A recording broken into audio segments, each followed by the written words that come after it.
মালাকুল মউত দূর থেকে দাঁড়ায় দাঁড়ায় দুনিয়ার মানুষদেরকে বলে, ইয়া আইয়ুহান নাস, হে মানুষ, তোমরা কেন কাঁদো? তোমরা কেন কাঁদো? তোমরা কেঁদো না, তোমরা কেঁদো না। আল্লাহর ইজ্জতের কসম, আল্লাহ তাআলা যতদিন তার হায়াতের জিন্দেগি দিয়েছিল ততদিন সে বেঁচে ছিল। তার হায়াতের জিন্দেগি শেষ, দুনিয়া থেকে আল্লাহ তাকে উঠায় নিছেন। আবার যখন কান্না করে, আজরাইল ডাক দিয়া বলে, ইয়া আইয়ুহান নাস, এ মানুষ তোমরা কান্না করো না। তার জন্য আল্লাহ তাআলা যতটুকুন রিজিক বরাদ্দ করেছেন ততটুকুন সে রিজিক খেয়েছে, তার একটা রিজিকও আর অবশিষ্ট নাই, তার রিজিক শেষ।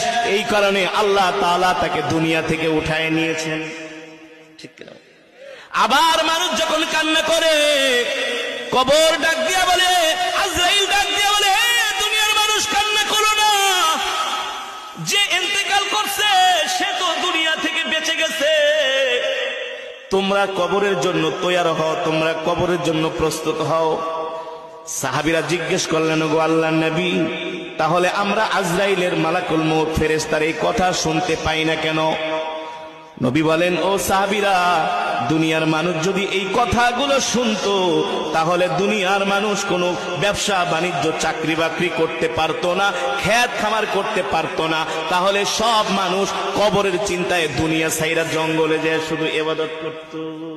মান সালাকা তরিকান ইয়ালতামিসু ফীহি ইলমান সাহালাল্লাহু লাহু বিহি তরিকান ইলাল জান্নাহ। আল্লাহু আকবার।